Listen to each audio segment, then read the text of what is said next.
Donc la Fondation Vallée, pour ceux qui ne connaîtraient pas, les personnes d'ici présentes vont vous présenter. Bon, c'est un établissement en fait que, on va dire d'une certaine façon qu'au Crédavis, nous considérons comme des amis. Voilà, ça peut exister, des relations professionnelles.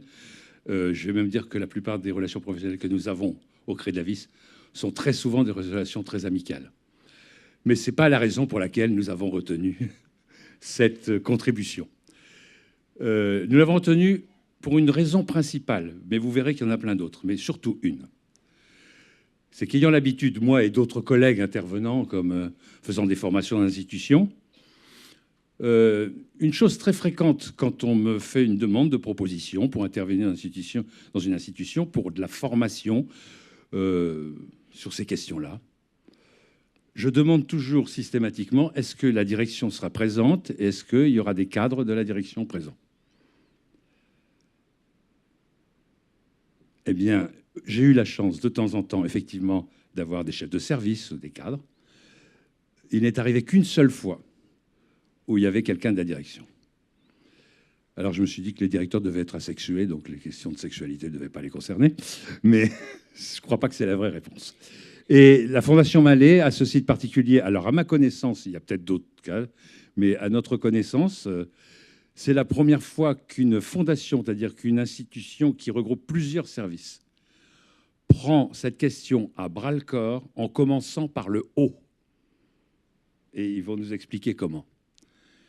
Et on voit que sur ces questions-là, et vous, professionnels qui êtes ici, je pense que vous voyez très bien de quoi l'on parle, c'est que autant il y a énormément de professionnels, et encore plus de jeunes professionnels, qui ont envie que les choses changent, autant effectivement les premiers murs qu'ils ont à faire bouger, les premiers plafonds qu'ils ont à essayer de briser, c'est leur propre cadre interne. Eh bien, une réponse, effectivement, on en a une, c'est que si ça commence par en haut, ça ne peut que descendre. C'est bien plus facile, c'est la loi de la gravité. Hein? Si je mets mon iPhone par terre, il y a très peu de chances qu'il s'envole. Mais si je le tiens en l'air, vous allez voir que ça descend tout seul. Voilà, et je vous laisse la parole. Alors bonjour, je suis Nathalie Lepadélec. J'ai dirigé pendant 14 ans un FAM qui reçoit des personnes en situation de polyhandicap. C'est une approche qui se fait avec une population qui n'est pas dans le handicap moteur comme c'est mis dans la raison sociale de la Fondation, mais le foyer, ce sont des personnes en situation de polyhandicap. Je travaille donc avec Julie Pierre et Sabrina Buron qui interviendront sur des questions et des points un peu plus précis. D'abord, la question n'est pas venue tout à fait du haut, elle est venue des résidents. La question est venue, la voix des clients, hein, comme on dit aujourd'hui. On va reprendre surtout la dernière phrase qu'il y a dans le papier d'Indispensable. Les bénéficiaires sont les acteurs fondamentaux de nos projets. Sauf à nier leurs paroles, ils nous poussent à avancer et à aller plus loin, pour eux, avec eux. Ils sont les principaux promoteurs de nos actions et de l'évolution de nos pratiques. Voilà, c'est eux qui nous ont poussés. C'est eux qui nous ont mis devant le fait accompli qu'on pouvait s'aimer dans un foyer, qu'on pouvait y vivre une vie normale et qu'on pouvait aussi y mourir, bêtement. Hein. Voilà, il n'est pas question qu'à 60 ans, on aille voir ailleurs et il n'est pas question qu'on aille finir sa vie à l'hôpital. Ça a été un travail global qui a été vraiment mené de front, pas seulement la question de la vie affective. Mais alors, parler de la mort, ça, et de dire qu'on allait mourir à la maison, ça va, ça passait, c'était propre. En revanche, quand il a fallu s'attaquer à la vie affective et sexuelle, ça a été un petit peu plus compliqué. Surtout que les personnes que nous accompagnons ont vraiment besoin d'aide dans la vie de tous les jours, que quelquefois boire un verre d'eau, c'est même pas possible. Hein, on met de l'eau gélifiée et une paille. Voilà, donc vous imaginez avoir une vie amoureuse, une vie sexuelle, garantir l'intimité, ça devenait quand même un petit peu plus complexe. Alors j'avais un collaborateur, un collègue à l'époque avec qui nous parlions beaucoup de tout cela en disant mais comment on peut les aider, parce que c'était une demande qui revenait souvent dans les réunions des résidents. Nous avons fait un dossier et lors de mon rapport d'activité au conseil d'administration, j'ai attaqué par et si on parlait de l'accompagnement sexuel. Bon, alors c'est vrai que j'ai fait un peu fort. J'ai irrité un peu les gens qui ne comprenaient pas et qui se sont un peu offusqués. Et là, j'ai eu eh bien, évidemment le soutien du directeur général qui est toujours là aujourd'hui et qui me soutient dans cette démarche et qui en a été le promoteur et qui en a fait la question d'intérêt général 2011 à la Fondation de la vie affective et sexuelle des personnes que nous accueillons.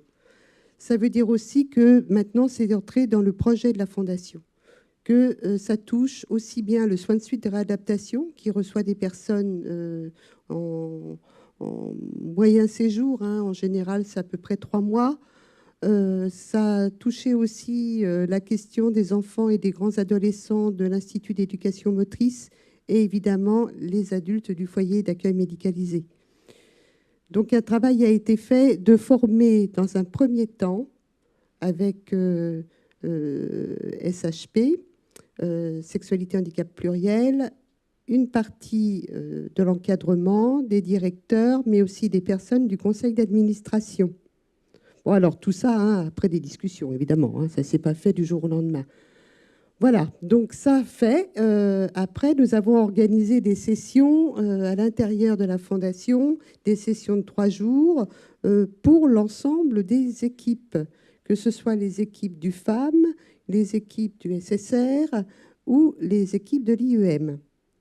Et donc, tout le monde est passé par le soin d'être formé à l'accompagnement de ces questions-là et de pouvoir répondre de manière plus libre et à distance sur comment faire quand un résident a une érection pendant les soins de nursing, comment faire quand on trouve quelqu'un en train de se masturber, comment faire pour apporter des réponses sur des demandes plus fortes, hein, de trouver un compagnon ou une compagne, que ça touche l'hétérosexualité ou l'homosexualité, hein, on n'en est pas là, hein.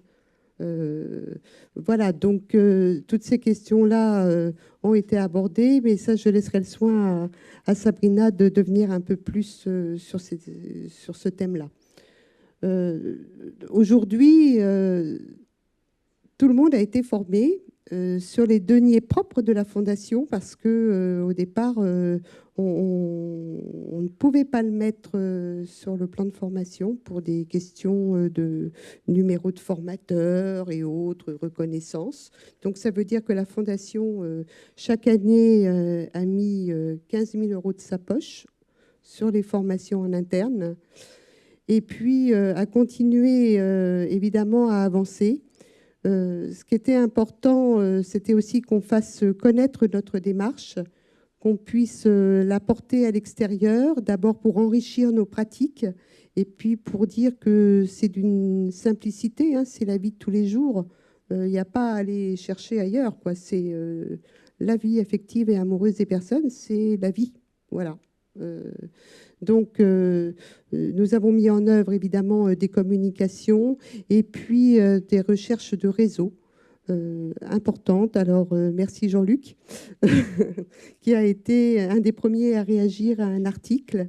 Et puis, nous avons aussi à dire un grand merci à la Fondation de France, qui aujourd'hui nous aide à mettre en place une maison pour garantir la vie affective en toute intimité des personnes, mais aussi les retrouvailles, que chacun choisisse des partenaires qui ne soient pas forcément à passer dans le couloir et à toucher quelquefois l'intimité et la dignité de chacun.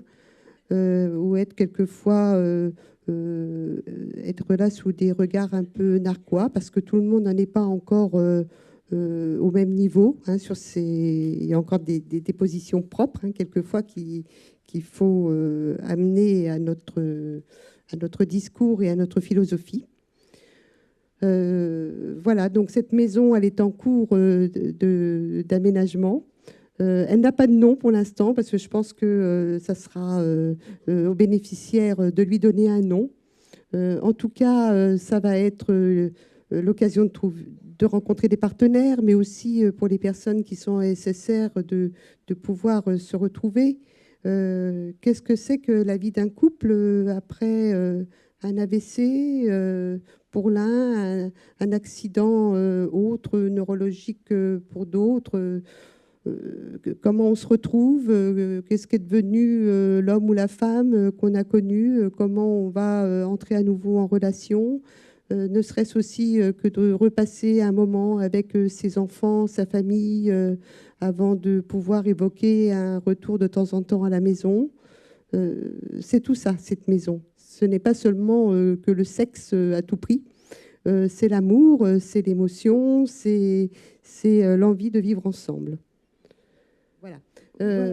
L'idée aussi, donc, ça a été de communiquer, et donc Jean-Luc Letellier a été un des premiers à venir soutenir notre démarche et à nous aider. Et puis ensuite, bien évidemment, j'ai rencontré des gens de l'APF, j'ai rencontré l'association Chose, dans laquelle la fondation est entrée.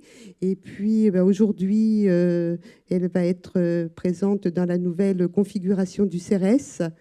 Nous avons vraiment envie de faire connaître cette démarche toute simple et de dire, mais attention, on n'a pas à être dans la toute-puissance par rapport aux personnes que nous accueillons, et protégeons-les, mais en même temps, laissez-les vivre.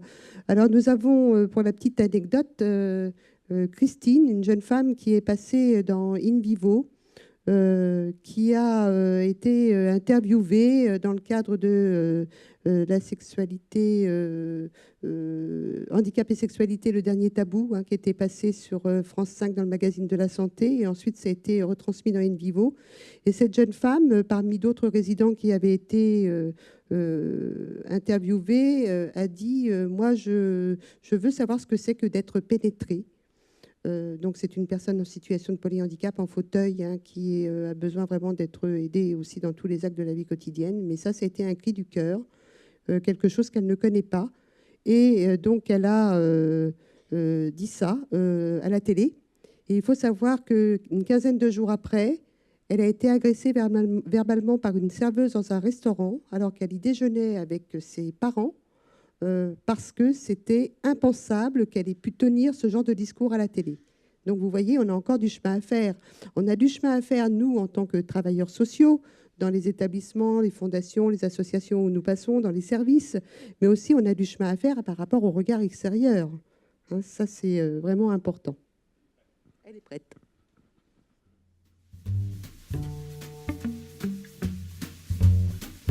Ici, aux femmes là, de la Fondation, vous trouvez que c'est facile d'aborder ces questions-là ?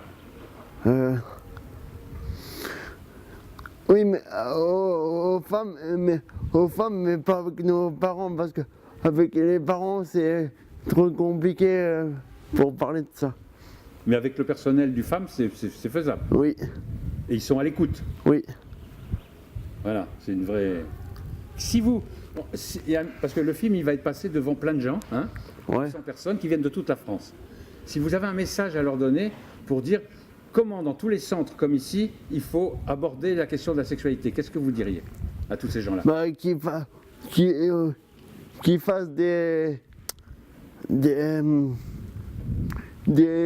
qui se forment. Qui se forment d'abord. Ouais. Et ensuite ? Et après, c'est tout. C'est tout. Du moment que le personnel est formé, pour vous ? Oui. Faut qu'ils prennent des cours, mais il faut qu'ils se forment plusieurs cours, et après, ils sont formés au bout d'1 mois, 2 mois, et après, c'est bon. Et après, c'est bon. Oui. Donc pour vous, ici, à la Fondation Mallet, tout le personnel est bien formé.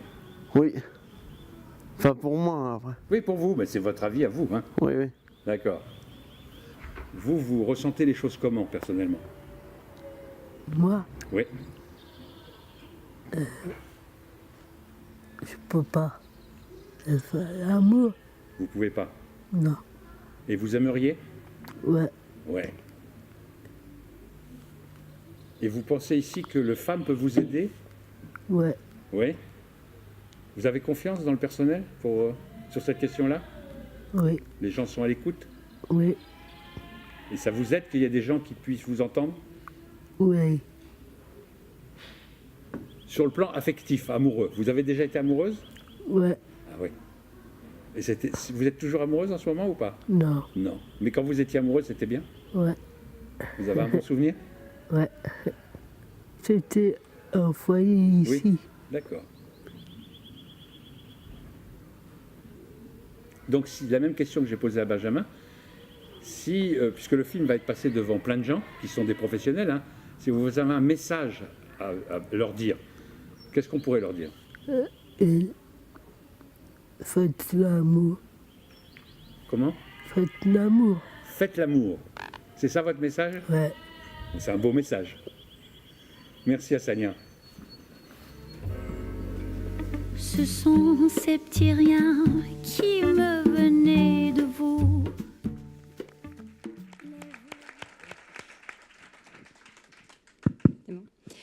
Donc bonjour, moi je suis là pour vous parler un petit peu de la formation et de l'impact que ça a pu avoir. Donc la formation au sein de la Fondation a permis de sensibiliser les professionnels à la vie affective et sexuelle, mais également changer le regard que l'on pouvait porter sur eux. Ça a eu un impact sur différents domaines, déjà sur les professionnels. Ça a permis que les professionnels aient les outils nécessaires afin de répondre justement aux demandes et aux sollicitations des résidents.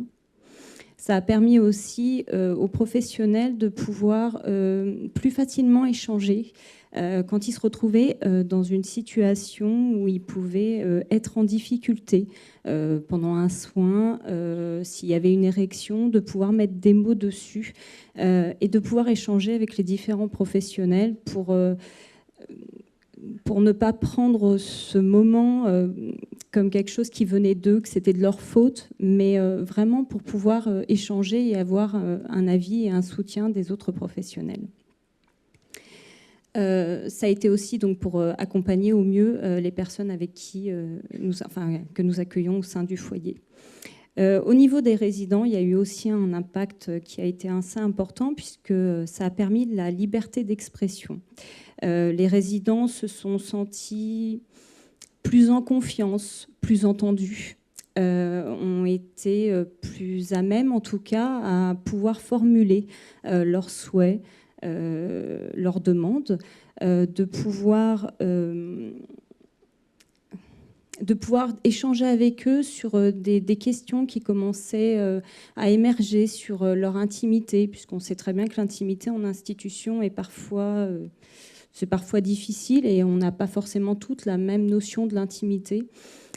Donc ça a permis tout ça pour les résidents, donc parler de l'intimité, parler de la relation aux autres, parler de la perception qu'ils ont de leur corps, apprendre à connaître son corps, mais aussi apprendre à connaître le corps de l'autre, comment l'aborder. Et quelquefois aussi de l'aborder, mais il y a des fois attendre que l'autre personne soit en accord pour être touchée. Et le dernier impact que ça a eu au niveau de la Fondation, c'était pour les parents.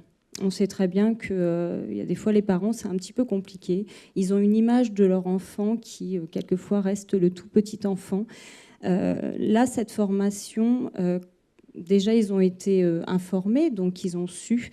Ça leur a permis de se sentir plus libres aussi, de pouvoir expliquer quelquefois les difficultés. Même d'ailleurs, des parents nous ont dit, mais nous, on est très contents que cette question soit abordée avec vous, puisque pour nous, c'est trop compliqué de l'aborder avec notre enfant.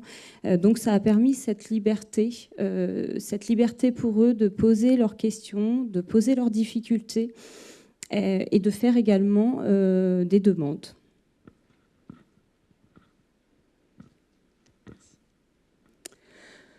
Donc voilà, alors moi je vais vous parler plutôt du coup de ce que ça a apporté en termes concrets sur le terrain. Donc suite à cette formation au niveau fondation et suite aussi à toutes les remontées un peu qui a pu y avoir de la part des résidents, on s'est dit qu'il fallait absolument qu'on soit, nous, professionnels, ressources pour nous-mêmes, mais ressources pour les résidents. Donc là, aujourd'hui, on est deux professionnels du terrain à témoigner, mais on n'est pas tout seul dans la démarche. On est venu d'ailleurs une petite dizaine aujourd'hui, et on aurait pu venir à plus, on l'aurait fait. Malheureusement, les résidents sont au foyer et il faut que ça tourne, donc voilà. Et donc, on a donc mis en place en transversalité, donc, et sur le PMPR, Centre de rééducation, et sur le FAM, et donc à l'IEM actuellement en construction, un groupe ressources pour les professionnels. Amenés à se retrouver, à se réunir autour d'une table au moins une fois par mois pour maintenir ce lien et pour arriver simplement à échanger, à trouver des solutions et à se pousser les uns les autres à agir, non pas seulement dans notre coin, mais ensemble. Et pas pour le résident, mais avec le résident. Voilà. Donc, il y a eu exactement aussi des groupes de parole mis en place pour les résidents, des petits groupes, où là, par contre, ce sont eux qui sont acteurs, réellement, et ce sont eux qui nous donnent matière à travailler, en définitive. Donc, on réfléchit actuellement aussi à pouvoir mettre des rencontres en place avec le PMPR et l'IEM autour de films sur la thématique. Il y a des très bons films accessibles au niveau cognitif, parce qu'il ne faut pas oublier que tous les résidents qu'on accueille n'ont pas forcément la capacité de conceptualiser et d'élaborer comme nous, on aurait la capacité de le faire. Et ensuite, cette nécessité, parce que de parler dans un groupe ressources, d'être autour d'une table, c'est bien beau, mais après, il faut y aller, il faut agir. Donc, on a été dans l'accompagnement individuel. On a 2 collègues qui, naturellement, en fait, ont pris l'initiative, ont reçu la demande de 2 résidents qui sont en couple, de les aider à passer à l'acte. Et ça s'est fait naturellement, sans que personne ne le sache. On en a échangé après coup, en fait, dans le groupe ressources. Il n'y a même pas eu de questions de poser. Il y a eu préparation de la chambre, il y a eu installation. Il y a eu choses faites comme 2 êtres humains peuvent le faire au quotidien, avec bien évidemment une aide à l'installation et non par la suite. Il y a eu aussi tout un travail de partenariat actuellement fait avec le planning familial qui intervient, où on se rend compte que la connaissance du corps est essentielle chez la personne polyhandicapée, que réellement ça n'avait jamais été parlé avant et qu'aujourd'hui les questions peuvent être simples et diversifiées. Ça passe de comment est constitué mon corps, est-ce que j'ai le droit de faire l'amour, est-ce qu'on a le droit d'être amoureux, et qu'est-ce que l'amour, qu'est-ce que l'amitié. On est beaucoup autour des sujets relationnels, tout simplement. On se rend compte, en fait, en définitive, que nous, les professionnels, on se pose beaucoup de questions et que les usagers s'en posent beaucoup moins que nous. En tout cas, s'en posent, mais que pour eux, c'est banal. Et nous, on se prend bien trop la tête. je fais un petit retour sur l'intervention d'avant et en effet, voilà, on se prend peut-être un peu trop la tête. On devrait parfois dire bon bah voilà, on y va. Et c'est d'ailleurs ce qu'on fait, je pense, nous au sein de la Fondation.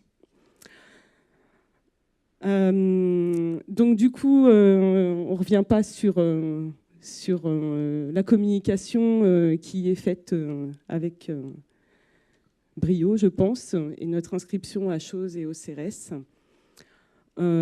Par contre, on va parler des freins sur... voilà, donc une chose qui est faite régulièrement et tous les ans, en fait, c'est donc cette formation que Madame Le Padellec évoquait tout à l'heure et qui, il nous semble, je dis bien il nous semble parce qu'on en a parlé avant, on n'a pas préparé à 3, on a préparé à plusieurs, qui nous semble est nécessaire au vu des renouvellements d'équipes, de professionnels. On a tous une vie professionnelle et on peut aussi partir voilà, vers d'autres horizons. Et le renouvellement de professionnels peut être un frein dans le sens où les représentations qui peuvent être tombées grâce à la formation sont de nouveau à retravailler. Et voilà, on est là-dessus. Donc la formation est nécessaire. Et puis la législation, on en a beaucoup parlé hier, qui parfois doit être aussi bravée pour arriver à quelque chose de simple. Voilà. Alors moi, je voulais juste rajouter attention au recrutement. C'est un axe et un point essentiel quand on veut donner toute la liberté aux résidents, la liberté dont ils ont tout à fait droit et libre accès, normalement. Attention, il faut vraiment aller chercher ce qu'il y a dans la tête des gens et s'ils ne sont pas d'accord d'emblée comme ça, c'est quand même un peu dangereux de dire on va essayer. Hein, et même quelquefois, la formation n'y fait rien. Et attention au recrutement de l'encadrement.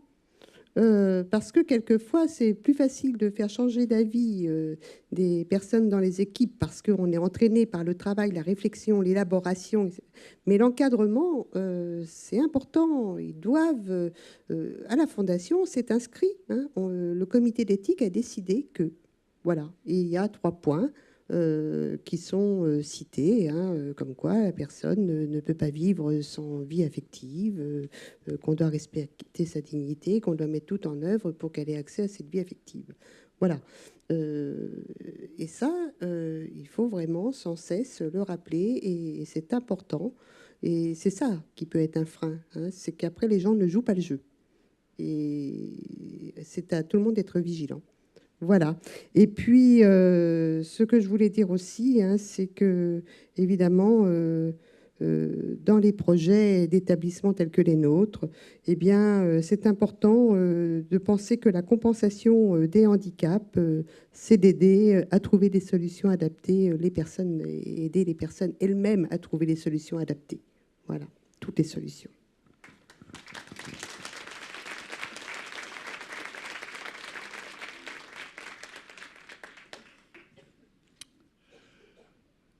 Je vais être très bref, hein, puisque, voilà.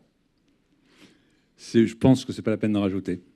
Je crois que cette institution fait la preuve que tout n'est pas parfait, la Fondation Vallée. Hein. Ils ont encore beaucoup de boulot sur certaines choses à faire, mais ils ne fuient aucun tabou. Et voilà, c'est en ce sens-là que je pense que c'est exemplaire. Merci.